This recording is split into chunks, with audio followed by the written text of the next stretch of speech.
அத்தியாயத்தில் வேற காற்று கூட அடிக்கல, கப்பல் அசையவே இல்லைன்னு பார்த்தோமே. நகரவே இல்லாத கப்பலில் என்னதான் பண்ணுறாங்க பார்த்துடலாமா? அலையே இல்லாமல் அமைதியாக ஏரி போல காணப்பட்ட கடலை நோக்கியவன்னா வந்தியத்தேவன் சிறிது நேரம் சும்மா தான் இருந்தான்.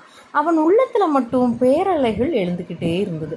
திடீர்னு இரு கரங்களையும் கடலை நோக்கி நீட்டி ஓம் க்ரீம் கிராம் வஷட்னு ஏதோ கூவுறான். மறுகணத்தில் கையில் கத்தியை எடுத்துக்கிட்டு சக்கரை மாதிரி 2 தடவை சுழல்றான். சுழண்டுட்டு ஆமாம், சமுத்திரராஜன் பழி கேட்கிறான், இரட்டை புலி கேட்கிறான், தூங்குறவர்களை தாக்கி கொள்ளும் 2 சூரர்களை பலியாக கொடு என்று கேட்கிறான். பலி கொடுத்தால்தான் மேலே இந்த மரக்கலத்தை போக விடுவேன் என்கிறான். எங்கே? உடனே அப்படி 2 பேரும் வந்து தலையை நீட்டுங்கள் சீக்கிரம் என்று ஆர்ப்பரித்தான். ரவிதாசன் வந்தியத்தேவனை வியப்புடன் உற்று பார்த்தான். ஹஹா அப்படிங்கிற மாதிரி ஒரு பேய் சிரிப்பு சிரித்து பார்த்தான். தம்பி, இது என்ன விளையாட்டு என்றான். அண்ணன்மார்களே, இது விளையாட்டல்ல, வினை. சற்று முன் நான் கீழே கட்டப்பட்டு கிடந்த போது சிறிது தூங்கி போனேன். அப்போது கனவும் கண்டேன். கடலையும் வானத்தையும் ஒன்று சேர்த்த பூதம் போன்ற நீல நிற உருவம் ஒன்று என் முன்னால் வந்து நின்றது. ஏதோ சொல்லியது, அது என்னவென்று அப்போது புரியவே இல்லை. இப்போது புரிந்தது. மந்திர தந்திரங்களில் தேர்ந்த காளி பக்தர்கள் 2 பேருடைய உயிர் பலி வேண்டும் என்று சமுத்திரராஜன் கேட்கிறான். கொடுக்காவிட்டால் இந்த கப்பலை மேலே போக விட முடியாது என்றும் சொல்கிறான். 6 முரட்டு அரபியர்களை உயிர் பலியினால் அவன் திருப்தி அடையவில்லை போல. வாருங்கள் சீக்கிரம் என்று கூறி வந்தியத்தேவன் கையில் பிடித்த கத்தியை வானை நோக்கி உயர்த்தினான். ரவிதாசனும் தேவாரலனும் ஒருவர் முகத்தை ஒருவர் பார்த்து கொண்டார்கள். ரவிதாசனும், தம்பி, கதை கட்டுவதில் உன்னை போன்ற கெட்டிக்காரனை நான் பார்த்ததே இல்லை என்றான். வந்தியத்தேவன், ஓ, நான் சொல்வதில் உங்களுக்கு அப்ப நம்பிக்கை இல்லை. கதை கட்டுகிறேனா? சமுத்திரராஜனே, இந்த மூடர்களுக்கு நீயே மறுமொழி சொல் என்று கூவினான். அவன் அவ்வாறு கூவிய குரல் சமுத்திரராஜனுடைய காதில் கேட்பது போலும் அதற்கு மறுமொழி கூறவும் சமுத்திரராஜன் விரும்பினான் போலும். கடலில் அப்போது ஒரு விந்தையான காட்சி தென்பட்டது. கண்ணுக்கு எட்டிய தூரம் 4 திசைகளிலும் கடல் ஒரு சிலிர்ப்பு சிலிர்த்தது. சிறிய சிறிய சின்னஞ்சிறிய அலைகள் 1000 எழுந்து விழுந்தன. இது ஒரு நிமிடம்தான் நேர்ந்தது. அடுத்த நிமிடத்தில் அவ்வளவு அலைகளும் வெள்ளிய நுரையின் நுனித்துளிகளாக மாறின. விரிந்து பரந்த கடற்பிரதேசம் எங்கும் அந்த வெண்ணுரை துளிகள் துள்ளி விளையாடின. விசாலமான பசும்புல் தரையில் கோடி கோடி தும்பை மலர்கள் இளங்காற்றில் உருண்டு உருண்டு போய் கொண்டிருந்தால் எப்படி இருக்கும்? அவ்வாறு இருந்தது அந்த சமயம் கடலோட காட்சி. ஆம், லேசான இளங்காற்று, இனிய குளிர்ந்த காற்று அந்த மரக்கலத்தையும் ஒரு கணம் தழுவி கொண்டு அப்பால் சென்றது. கப்பலில் ஒரு சிலிர்ப்பு சிலிர்த்தது. வெப்பத்தினால் வறண்டிருந்த வந்தியத்தேவனுடைய உடலும் சிலிர்த்தது. ரவிதாசனும் தேவாலனும் மறுபடியும் சிரித்தார்கள். தம்பி, சமுத்திரராஜனே உன் கேள்விக்கு மறுமொழி சொல்லிவிட்டான். நாங்கள் எங்களை பலி கொடுக்க ஆயத்தமாக வேண்டியதுதான் என்றான் ரவிதாசன். வந்தியத்தேவன் உள்ளம் கலக்கமுற்றது. கடலிலே ஏற்பட்ட அந்த சிலுசிலுப்பு உடனே ஏற்பட்ட மாறுதலும் அவனை திகைக்கச் செய்தன. ஆஹா, இது என்ன? அவ்வளவு 1000 சிறு அலைகளும் கோடான கோடி வெண் நுரைத்துளிகளும் எங்கே போயின? மாயமாய் போய்விட்டனவா? மறுபடியும் கடல் அமைதியுற்று பச்சை நிறத்த காடு போல காணப்படுகிறதே. சற்று முன் கண்ட காட்சி உண்மையாக நிகழ்ந்ததா அல்லது வெறும் பிரம்மையா? ஒருவேளை இந்த மந்திரவாதி ரவிதாசனின் மந்திர சக்தியாக தான் இருக்குமோ? அதோ பார்த்தாயா தம்பி, கடல் கூறியதை வானமும் ஆமோதிக்கிறது என்று ரவிதாசன் தென்மேற்கு திசையை சுட்டி காட்டினான். அவன் காட்டிய திசையில் பச்சை கடலும் நீல வானமும் ஒன்று சேர்ந்து மூலையில் ஒரு சின்னஞ்சிறு கரிய மேக துணுக்கு ஒரு சான் உயரம் எழுந்து நின்றது. அந்த கரிய மேக துணுக்கின் உச்சி பகுதி செக்கச் சவேல் என்று இரத்த சகப்பு வர்ணத்துடன் நிகழ்ந்தது. சாதாரண நாட்களில் இந்த தோற்றத்தை வந்தியத்தேவன் கவனித்திருக்கவே மாட்டான். கடலும் வானமும் சேரும் மூலையில் மேகத்திரள் காணப்படுவது ஒரு ஆச்சரியமா என்ன? இல்லைதான். ஆயினும் அந்த சிறிய தோற்றமும் அந்த வேளையில் நம் கதாநாயகனுடைய மனதை சிறிது கலக்கிவிட்டது. மறுகணத்தில் வந்தியத்தேவன் சமாளித்து கொண்டான். இந்த மந்திரவாதியின் வலையில் நாம் விழுந்து விடக்கூடாது என்று மனதிற்குள் உறுதி செய்து கொண்டான். ரவிதாசன் ஒரு தடவையும் தேவாரலனை ஒரு தடவையும் விழித்து பார்த்து, அப்படியானால் ஏன் தாமதம், வாருங்கள் என்று சொல்லி கத்தியை வீசினான். அப்பனே, நாங்கள் பலியாவதற்கு முன்னால் எங்கள் குலதெய்வத்தை பிரார்த்தனை செய்ய விரும்புகிறோம். அரை நாளிகை அவகாசம் கொடு என்றான் ரவிதாசன். சரி, பிரார்த்தனையை சொல்லிவிட்டு உடனே வாருங்கள். உங்கள் தந்திரம் மந்திரம் ஒன்றையும் என்னிடம் காட்ட வேண்டாம். காட்டினாலும் பலிக்காது என்றான் வந்தியத்தேவன். இதோ வந்து விடுகிறோம், எங்களுடைய ஆயுதத்தையும் இங்கேயே போட்டுவிட்டு போகிறோம் பார் என்று ரவிதாசன் அப்படியே இருவரும் ஆயுதங்களை கீழே போட்டுவிட்டு அம்மரக்களத்தின் இன்னொரு புறத்துக்கு சென்றார்கள். அந்த அரைநாளிகை சமயம் வந்தியத்தேவனுக்கு தேவையாகத்தான் இருந்தது. கடலிலும் வானிலும் ஏற்பட்ட தோற்றங்களினால் விளக்கமில்லாத கலக்கம் அவனுடைய உள்ளத்தில் எழுந்து அவன் உடம்பையும் சிறிது தளரச் செய்திருந்தது. அவசியம் நேர்ந்தால் ஒரே கத்தி வீச்சில் அந்த கிராதகர்களை இருவரையும் தீர்த்து கட்ட அவன் முடிவு செய்திருந்தான். ஆனால் அதற்கு வேண்டிய பலம் தன் கையில் அச்சமயம் இருக்குமா என்ற ஐயமும் இருந்தது. ஆகையால் மனதை திடப்படுத்தி கொண்டு கையிலும் பூர்ண பலத்தை வருவித்து கொள்ள சிறிது அவகாசம் அவனுக்கு தேவைப்பட்டது. தென்மேற்கு மூலையில் கவனம் மறுபடியும் தற்செயலாக போனது. சற்று முன்னால் ஜான் உயரம் தோன்றிய மேகத்திரள் இப்போது முழு உயரமாக வளர்ந்திருக்கிறது. உச்சியில் இரத்த சிகப்பு நிறம் சிறிது மங்கியிருந்தது. மேகத்திரள் மேலும் மேலும் உயர்ந்து வருவதாகவே தோன்றியது. முதலாவது சிலுசிலுப்புடன் நின்று விட்டிருந்த காற்று மறுபடியும் நிதானமாக வரத் தொடங்கியது. கடலிலும் கலக்கம் காணப்பட்டது. சிறிய சிறிய அலைகள் நடமாடத் தொடங்கின. மேகத்திரள் மேலும் மேலும் வானில் உயர்ந்து வந்து கொண்டிருந்தது. காற்றின் வேகமும் அதிகரித்து வருவதாக தோன்றியது. கப்பல் லேசாக அசைய ஆரம்பித்தது. காற்றின் ரீங்காரத்துக்கும் அலைகளின் சலசலப்புக்கும் இடையில் அது என்ன சத்தம்? கடலில் ஏதோ விழுந்தது போல் சத்தம் கேட்டது. வந்தியத்தேவன் பின்பக்கம் திரும்பி பார்த்தான். ரவிதாசனையும் தேவாரலனையும் காணவில்லை. அதில் அதிசயம் இல்லை. கப்பலின் மறுபக்கத்தில் அவர்கள் இருப்பார்கள். பாய் மரங்களும் கப்பலின் மைய மேடையும் அவர்களை மறைத்திருக்கின்றன. இது என்ன? துடுப்புகளினால் படகு தள்ளும் சத்தம் அல்லவா கேட்கிறது. வந்தியத்தேவன் உடனே ஓடிச் சென்று கப்பலின் மறுபக்கத்தை அடைந்தான். அவன் அங்கே கண்ட காட்சி உண்மையில் அவனை திடுக்கிடச் செய்தது. அப்படி நடக்கக்கூடும் என்று அவன் சிறிதும் எதிர்பார்க்கவில்லை. தன்னை சமரசப்படுத்துவதற்காக அவர்கள் கலந்து யோசனை செய்ய போயிருக்கிறார்கள் என்று நினைத்தான். ஆனால் அவர்கள் கப்பலின் மறுபக்கத்தில் சேர்த்து கட்டியிருந்த சிறு படகை அறுத்துவிட்டு கடலிலே இறங்கி அதில் ஏறிக்கொண்டிருந்தார்கள். துடுப்பு வலிப்பு படகை தள்ளவும் ஆரம்பித்து விட்டார்கள். வந்தியத்தேவனை பார்த்ததும் ரவிதாசன் சிரித்தான். தம்பி, சமுத்திரராஜனுக்கு பலியாக எங்களுக்கு விருப்பமில்லை, தெரிகிறதா என்றான். வந்தியத்தேவன் ஒரு நொடியில் தன் நிலையை உணர்ந்தான். அந்த பெரிய மரக்கலத்தில் தன்னை தனியாக விட்டுவிட்டு அவர்கள் போகிறார்கள். கப்பல் ஓட்டும் கலையை பற்றி அவனுக்கு ஒன்றுமே தெரியாது. கடலில் எந்த இடத்தில் கப்பல் நிற்கிறது, எந்த திசையாக போனால் எங்கே போய் சேரலாம் என்பது ஒன்றுமே அவனுக்கு தெரியாது. அப்படிப்பட்ட நிலையில் அவனை விட்டுவிட்டு அவர்கள் போகிறார்கள். பாவிகளே, என்னையும் அழைத்து கொண்டு போகக்கூடாதா என்று கேட்டான்.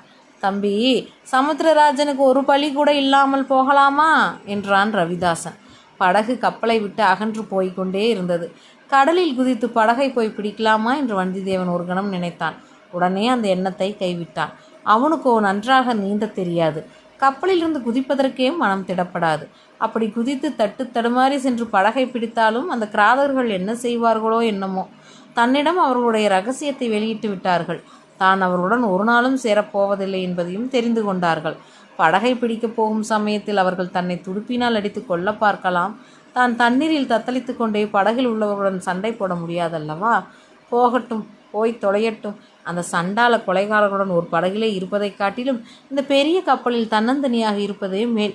இதற்கு முன்னால் எத்தனையோ சங்கடங்களிலிருந்து கடவுளின் அனுகிரகத்தால் நாம் தப்பி பிழைக்கவில்லையா? இந்த அபாயத்திலிருந்தும் தப்புவதற்கு கடவுள் ஏதேனும் வழிகாட்டுவார். பாவிகள் போகட்டும் என்று எண்ணினான். ஆனால் அவர்கள் உயிருடன் போகவிட்டது சரியா? அவர்கள் எங்கே போய் கரையேறுவார்களோ? இன்னும் என்னென்ன சூழ்ச்சிகளை கோர விஷயங்களை செய்வார்களோ? கடவுள் இருக்கிறார், நாம் என்ன செய்ய முடியும்?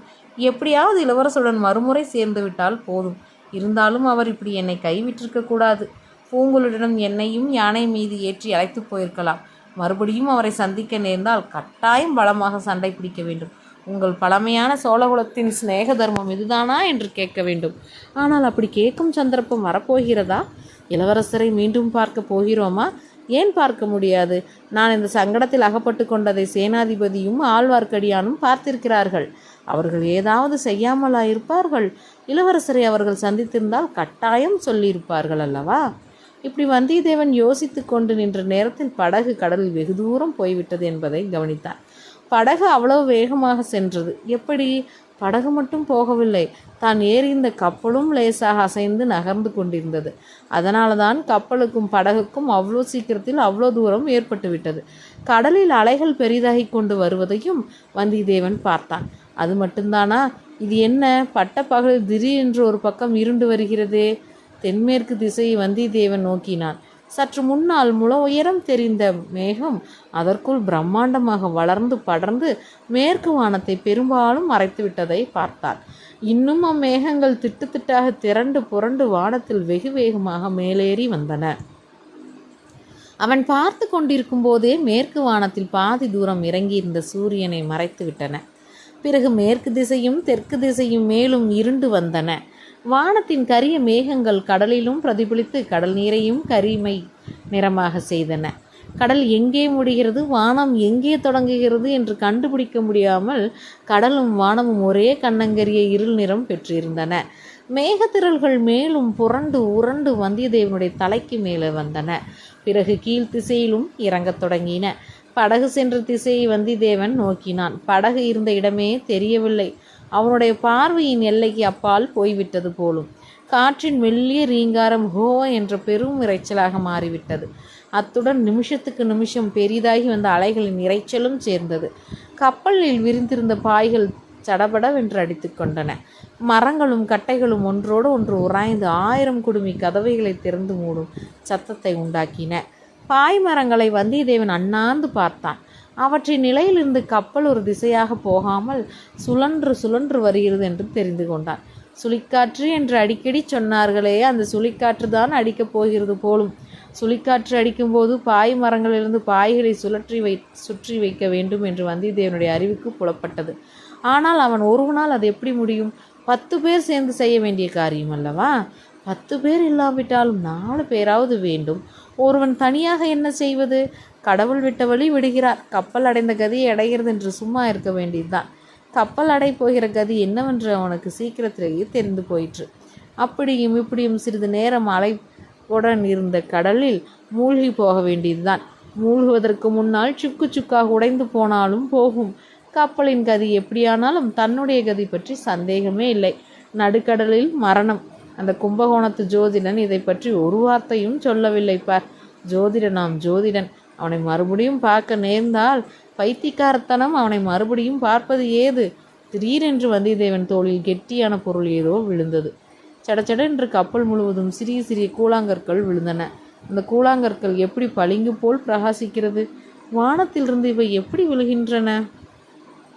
இன்னும் 2-3 கற்கள் அவன் தலையிலும் முதுகிலும் தோள்களிலும் விழுந்தன. அவை விழுந்த இடத்தில் முதலில் வலி, பிறகு ஒரு குளிர்ச்சி. கப்பலில் விழுந்த கற்கள் பார்த்தால் அவை உருகி கரைந்து போய் கொண்டிருக்கின்றனவே. அவை உருகி கரைந்து போய் கொண்டிருக்கின்றன. ஆம், இது பனிக்கட்டி மலை.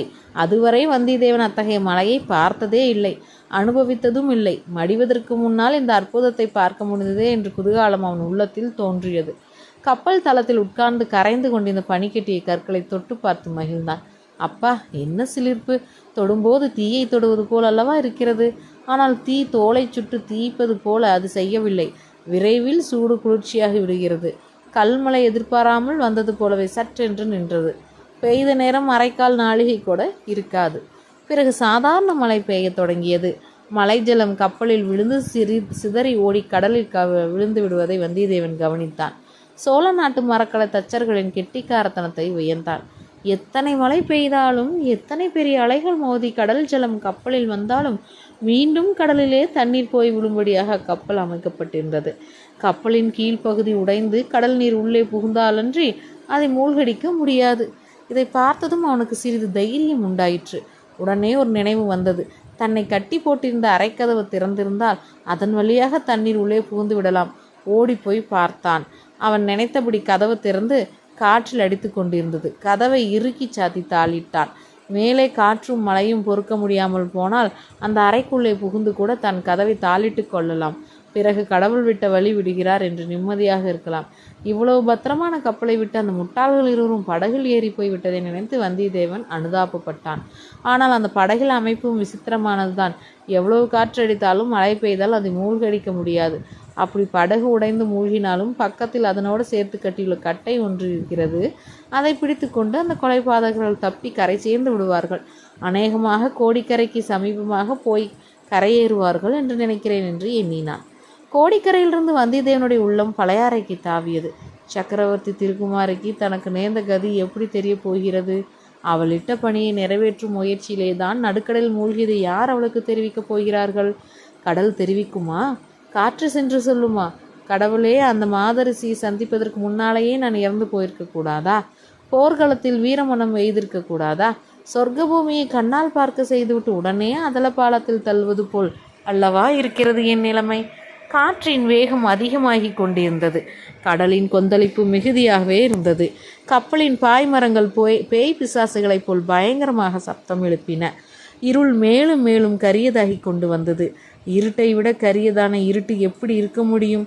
அப்படியும் இருக்க முடியும் என்று தோன்றுகிறது. திடீரென்று வானத்தில் ஒரு மின்னல் தோன்றி ஒரு மூலையிலிருந்து ஒரு மூலை வரை பாய்ந்தது. அதற்கு பிறகு தோன்றிய இருட்டு இருளை விட கரியதாக இருந்தது. மின்னலை தொடர்ந்து இடி முழக்கம் கேட்டது. கப்பல் அதிர்ந்தது. கடல் அதிர்ந்தே போனது. திசைகளெல்லாம் அதிர்ந்தன. இன்னொரு மின்னல் அடிவானத்தில் இருளை கிழித்து கொண்டு புறப்பட்டது. அது மேலும் மேலும் நீண்டு கப்பும் கிளையும் விட்டு படர்ந்து பற்பல ஒளிக்கோலங்கள் ஆகாசம் எங்கும் போட்டு வானையும் கடலையும் ஜோதிமயமாக செய்துவிட்டு அடுத்த கணத்தில் அடியோடு மறைந்தது. இடிமுழுக்கம் தொடர்ந்தது. அம்மம்மா, வெடித்து விழுகின்றது என்பதில் சந்தேகமே இல்லை. மேலும் மின்னல்கள், இடி முழக்கங்கள், இன்னும் வானம் பிளக்கவில்லையே, இது என்ன அதிசயம் என்று வந்தியத்தேவன் எண்ணமா இருந்தது. வெடித்த பிளப்பின் வழியாக பிரளயமே வெள்ளம் பொழிந்தது. ஆம், அடுத்த கணமே ஆகாசம் வெடித்து பிளந்தது.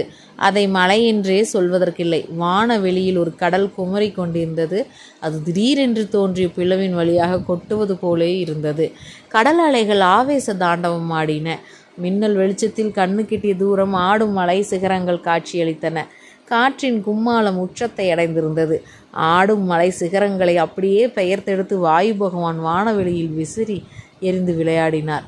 வந்தியத்தேவனுடைய கப்பல் மீதும் அந்த நீர் மலைகளில் சிலர் வந்து மோதின. மேலிருந்து மலை வெள்ளம் தொபு தொபு என்று கொட்டியது. நாலா பக்கம் இருந்து மலைகள் வந்து மோதின. விரித்த பாய்மரங்கள் மீது சுழல் காற்று தாக்குப்படுத்திய பாட்டை சொல்லி முடியாது.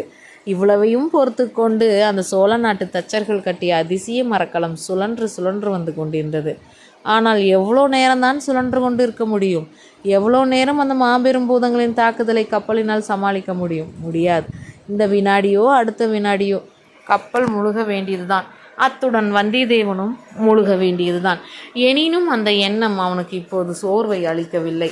அப்படி தனக்கு நேரப்போகும் மரணம் ஒரு அற்புதமான மரணம் என்று கருதினான். எழும்பி குதித்த அலைகளைப் போல் அவன் உள்ளமும் குதூகலம் தாண்டவம் ஆடத் தொடங்கியது. காற்றின் பேரரைச்சல், அலைகளின் பேரொளி, இடிகளின் பெருமுழக்கம் இவற்றுடனே வந்தியத்தேவனுடைய குரலும் சேர்ந்தது. வாய்விட்டு சிரித்தான். அந்த காட்சியெல்லாம் நன்றாய் பார்க்க வேண்டும் என்பதற்காகவே அவன் முன் ஜாக்கிரதையுடன் பாய்மரத்தின் அடித்தண்டுடன் சேர்த்து தன்னையும் கட்டி கொண்டான். கப்பல் சுழன்ற போது பாய்மரமும் சுழன்றது. வந்தியத்தேவனும் சுழன்றான். இப்படி எத்தனை நேரம் கப்பலும் பாய்மரமும் வந்தியத்தேவனும் சுழன்று கொண்டிருந்தார்கள் என்று தெரியாது. பல யுகங்களாகவும் கூட இருக்கலாம், சில வினாடிகளாகவும் இருக்கலாம். கால தேச வர்த்தமான உணர்ச்சிகளெல்லாம் கடந்த அமர நிலையை வந்தியத்தேவன் அப்போது அடைந்திருந்தான். காற்றின் வேகம் சிறிது குறைவதைப் போல் தோன்றியது. பிரளயமாக கொட்டிய மழை நின்றுவிட்டது. சிறு தூறல்கள் போட்டு கொண்டிருந்தன. மின்னலும் இடியும் நின்றுவிட்டது போல தோன்றியது. கடல் கண்ணங்கரிய இருள் பிழம்பாக தோன்றியது. வந்தியத்தேவன் சிறிது நேரத்துக்கு முன்னால் மின்னல்களின் ஒளி வீச்சை தாங்க முடியாமல் கண்களை மூடிக்கொண்டிருந்தான். இடிகளின் பெருமுழக்கத்தை கேட்க முடியாமல் காதுகளை தன் கைகளினால் இறுக்கி பொத்திக் கொண்டிருந்தான். இப்போது கண்ணை திறந்து பார்த்தான். கைகளை அகற்றி காதுகளையும் திறந்து விட்டான். ஆஹா, இவ்வளவு பெரிய சுழிக்காற்று விபத்திலிருந்து தான் தப்பித்து கொண்டேனா? கடவுள் காப்பாற்றி விட்டாரா? மீண்டும் பழையாறை அரசலங்குமாரியை இந்த ஜென்மத்தில் காணப்போகிறேனா? இளவரசரை சந்தித்து அளவலாக போகிறேனா? அதற்குள் அவசரப்படக்கூடாது. இந்த கப்பல் இப்போது எங்கே இருக்கிறதோ யார் கண்டது? இது பத்திரமாய் கரை சேரும் என்று எப்படி சொல்ல முடியும்? கப்பல் தப்பினாலும் நான் உயிரோட தப்பிக்க கரையேறுவேன் என்பது என்ன நிச்சயம்? இன்னும் எத்தனை அபாயங்கள் இருக்கிறதோ? வந்தியத்தேவனுடைய மனதில் இந்த கேள்வி எழுந்ததும் அதற்கு பதில் சொல்வது போல் வானத்தை கீறி கொண்டு ஒரு மின்னல் மின்னியது. அதன் பிரகாசம் அவன் கண்ணெதிரே 100 சூரியனை கொண்டு வந்து நிறுத்தியது போல இருந்தது. இருட்டிலாவது கொஞ்சம் பார்க்கலாம். அந்த பயங்கர பிரகாசத்தில் ஒன்றுமே பார்க்க முடியவில்லை. தன் கண்களிலும் அம்மின்னல் பறித்து விட்டதோ என்று வந்தியத்தேவன் அஞ்சினான். எரிச்சல் எடுத்த கணத்திலேயே அவன் செவிகளுக்கு ஆபத்து வந்து விட்டது. எத்தனையோ இடி முழக்கங்களை வந்தியத்தேவன் முன்னம் கேட்டிருக்கிறான். இன்றைக்கும் எத்தனையோ கேட்டான். ஆனால் இப்போது இடித்த இடி போல், ச்சே, அது இடியா? இந்திரனுடைய வஜ்ராயுதம் அவனுடைய காதின் வழியாக பிரவேசித்து மண்டைக்குள்ளே நுழைந்து தாக்கியது போல இருந்தது. சற்று நேரம் வந்தியத்தேவன் கண்களையும் திறக்க முடியவில்லை. காதிலோ ஓ என்ற சப்தம் கேட்டுக்கொண்டே இருந்தது. மூடியிருந்த கண்கள் ஏதோ சமீபத்தில் தலைக்கு மேல் புதிய வெளிச்சம் பரவியிருப்பதை உணர்ந்தான். காதிலும் ஓய் சத்தத்துக்கு மத்தியில் வேறொரு வினோத சப்தம் கேட்டது. காட்டில் தீப்பற்றி எரியும் போது, மரங்களில் தீப்பிடிக்கும் போது உண்டாகும் சப்தத்தைப் போல தெரிந்தது. வந்தியத்தேவன் கண்ணை திறந்து பார்த்தான். அவன் இருந்த கப்பலின் பாய்மரம் உச்சியில் தீப்பற்றி எரிவதைக் கண்டான். ஆஹா, இப்போது புரிகிறது. அந்த மின்னல் ஏன் அவ்வளவு பிரகாசமாக இருந்தது, அந்த இடி ஏன் அவ்வளோ சப்தமாக ஒலித்தது என்று இப்போது விளங்குகிறது.